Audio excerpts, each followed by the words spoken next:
Assalamualaikum warahmatullahi wabarakatuh. Nama saya Sumolida. Saya akan menjelaskan tentang konsep dasar neurologi. Neurologi adalah ilmu yang mempelajari tentang sistem saraf dan berbagai kelainan yang terjadi. Sistem saraf adalah sistem yang mengatur dan mengendalikan semua kegiatan aktivitas tubuh kita, seperti belajar, menggerakkan tangan, makan, mengunyah, dan lain-lainnya. Sistem saraf tersusun dari jutaan serabut sel saraf, atau yang sering disebut dengan neuron, yang berkumpul membentuk suatu bekas atau sering disebut dengan vakulum. Neuron adalah komponen yang utama dalam sistem saraf. Fungsi sistem saraf ada 3. Yang pertama itu untuk mengatur atau mengendalikan kerja organ tubuh kita. Dan yang kedua itu ada pusat mengendalikan tangan kita. Dan yang ketiga ada alat berkomunikasi dengan dunia luar. Dan di sini juga ada 3 macam jenis sel saraf berdasarkan fungsinya. Yang pertama itu ada sel saraf sensorik, berfungsi mengaturkan rangsangan dari reseptor ke sumsum tulang belakang. Dan yang kedua itu ada sel saraf motorik, berfungsi mengantarkan impuls motorik dari susunan saraf pusat ke ekspektor. Dan yang ketiga itu ada sel saraf penghubung, merupakan penghubung sel saraf yang satu dengan sel saraf lainnya. Di sini ada juga sistem saraf dibagi menjadi 2. Yang pertama itu sistem saraf pusat. Sistem saraf pusat itu ada bagian-bagiannya lagi, seperti otak. Otak itu berfungsi sebagai pusat pengendalian utama tubuh. Dan yang kedua ini ada juga sumsum tulang belakang. Itu berfungsi sebagai perantara yang berperan dalam pertukaran sinyal atau informasi antara tubuh kita. Dan yang kedua itu ada sistem saraf otonom. Bagian-bagiannya itu ada saraf simpatik dan saraf parasimpatik. Lalu di sini juga ada beberapa bagian-bagian otak.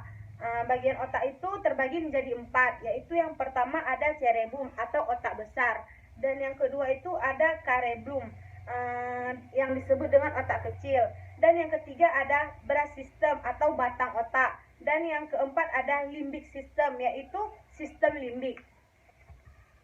Baik, otak besar itu terbagi menjadi 2, yaitu otak kanan dan otak kiri.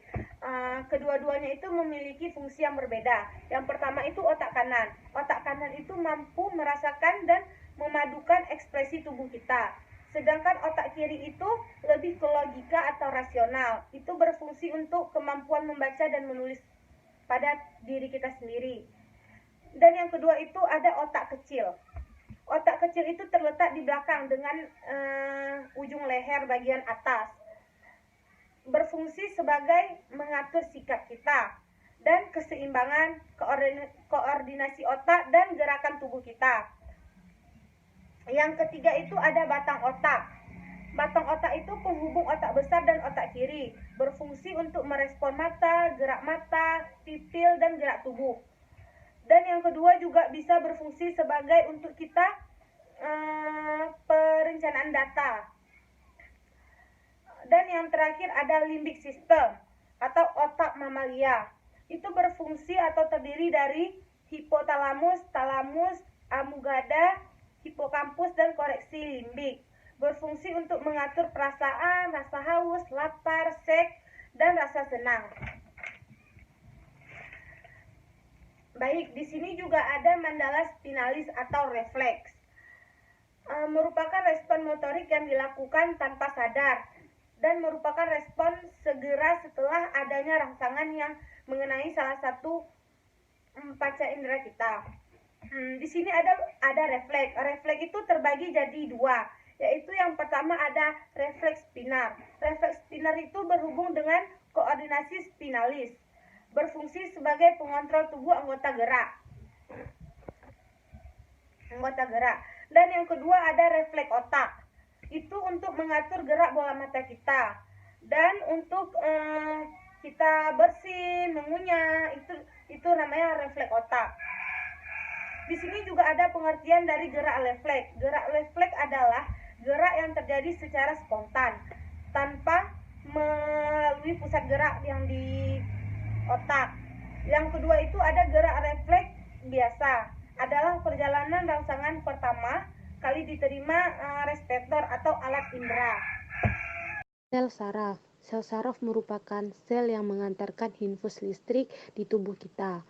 Otak kita itu terdiri dari 8 miliar sel saraf yang bekerja sama menerima maupun mengantarkan infus antar otak bagian tubuh lainnya. Bagaimana sih cara kerjanya? Pertama itu, struktur yang disebut dengan akson bertanggung jawab dalam transmisi infus listrik dari sel-sel saraf ke sel saraf berikutnya yang akan berujung ke target akhir yaitu motili. Dan setelah itu ada juga dendrit struktur yang bertanggung jawab dalam menerima infus dari sel saraf lainnya, dari organ maupun otot dan otak.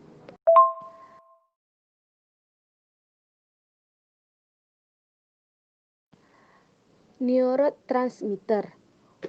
Otak kita terdiri dari miliaran neuron, sel khusus yang berkomunikasi satu sama lain. Neurotransmitter adalah molekul kecil yang mengirimkan sinyal dari satu neuron ke neuron lain melalui sinaps. Dengan cara ini, mereka mengontrol semua perasaan dan emosi kita. Ada neurotransmitter yang berbeda, masing-masing itu memiliki tugas yang berbeda. Adrenalin adalah molekul yang sangat tertekan dan ketakutan, bahkan takut melompat keluar dari sinaps. Sistem saraf. Saraf yang terdapat di sepanjang tulang belakang sampai otak.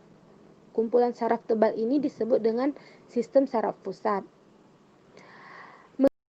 Neoglia. Neoglia yang ada pada tubuh kita itu ternyata jumlahnya lebih banyak daripada neuron. Perbedaannya itu adalah kalau neuron merupakan sel-sel dalam sistem saraf yang berfungsi untuk mengirimkan sinyal dan sebaliknya. Neurologia itu tidak bisa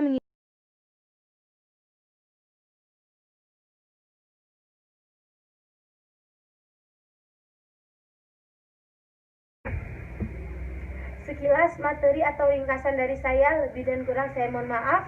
Wabillahi taufiq wal hidayah. Assalamualaikum warahmatullahi wabarakatuh.